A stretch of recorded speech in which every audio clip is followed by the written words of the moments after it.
இந்த தவக்கால சிந்தனை நிகழ்ச்சிக்கு உங்களை அன்போடு வரவேற்கிறேன். இன்றைய தவக்கால சிந்தனையில் உன்னுடைய தவறான கெட்ட தொடர்புகளை விட்டு விலகு என்ற தலைப்பில் நாம் சிந்திக்க இருக்கிறோம். இன்றைய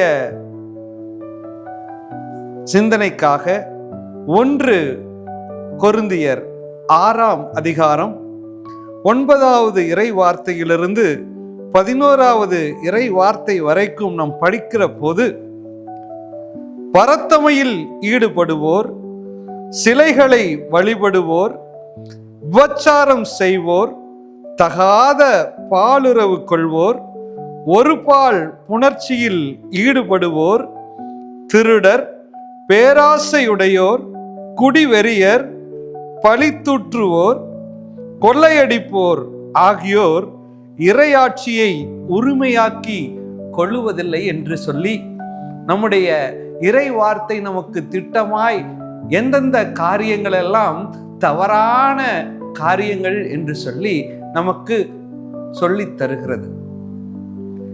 நம்மை நாமே ஒரு விசையாய் நிதானித்து பார்ப்போம். நாம் விபச்சாரம் செய்கிறோமா?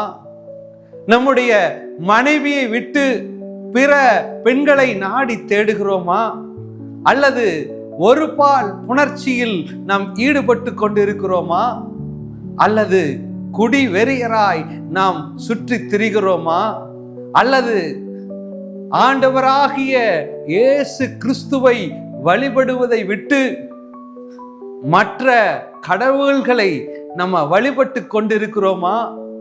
இதையெல்லாம் தவறான தொடர்புள்ள காரியங்கள் என்று சொல்லி நம்முடைய இறை வார்த்தை நமக்கு திட்டமாய் போதிக்கிறது.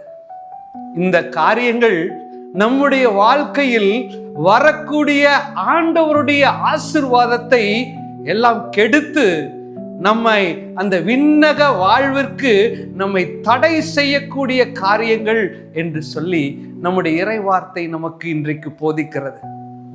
நாம அந்த இறை ஆட்சியை நாம வசப்படுத்த வேண்டும் என்று சொன்னார், நாம் இந்த காரியங்களை எல்லாம் விட்டு விலக வேண்டும். நாம ஆண்டவருடைய பிள்ளையாக மாற்றப்பட வேண்டும். நாம் அதற்கு முதலாவது ஒரு தீர்மானத்தை எடுக்க வேண்டும். இந்த காரியங்களை எல்லாம் நான் விட்டு விலகுகிறேன், நான் ஆண்டவருடைய பிள்ளையாக மாற்றப்பட வேண்டும். ஆண்டவரே, என்னை இந்த பாவ காரியங்களில் இருந்து, தவறான தொடர்புள்ள இந்த காரியங்களில் இருந்து என்னை விடுவியும் என்று சொல்லி நம் ஆண்டவரிடத்தில் நாம் கேட்கிற போது அவர் நம்மை மன்னித்து நம்மை தம்முடைய பிள்ளையாக மாற்றி நம்மை ஆசீர்வாதத்துக்கு நேராக நடத்தி செல்வார். இன்றைக்கு நாம் ஒப்பு கொடுப்போம். இன்றைக்கு நாம் ஒப்பு கொடுப்போம். நாம் ஆண்டவருடைய பிள்ளையாக மாறுவோம். ஒரு சிறு ஜெபத்தை செய்து நாம் இந்த சிந்தனை பகுதியை நிறைவு செய்வோம். எங்களை அதிகமாய் நேசித்து வழிநடத்துகிற எங்கள் அருமையுள்ள நல்ல தந்தையே, ஆண்டவரே, என்னுடைய நிலைமையை நான் இப்போது உம்முடைய இறை வார்த்தை மூலியமாக அறிந்திருக்கிறேன். என்னுடைய தவறான இந்த கெட்ட தொடர்புகளை ஆண்டவரே விட்டு விலக நான் இன்றைக்கு தீர்மானம் எடுக்கிறேன்.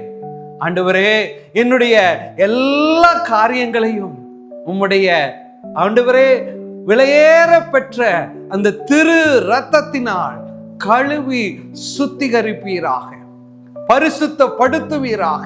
ஆண்டவரே அப்பா, உம்முடைய விலையேறப்பட்ட அந்த திரு இரத்தம் என்னுடைய பாவ வாழ்க்கையை ஆண்டவரே கழுவி ஆண்டவரே சுத்திகரிக்கட்டும், பரிசுத்தப்படுத்தட்டும் என்று நான் சொல்லி ஜெபிக்கிறேன். என்னை உம்முடைய பிள்ளையாக மாற்றும். ஆண்டவரே அப்பா, ஆசீர்வாதத்தை ஆண்டவரே என் மீது வைக்க தடையாக இருக்கிற இந்த காரியங்களை எல்லாம் ஆண்டவரே நீர் ஆண்டவரே மாற்றி போடும், ஆசீர்வதியும், பலப்படுத்தும். இயேசு என்கிற ஒப்பற்ற பெயரால் ஜெபிக்கிறோம் எங்கள் அருமையுள்ள நல்ல தந்தையே. ஆமேன், ஆமேன்.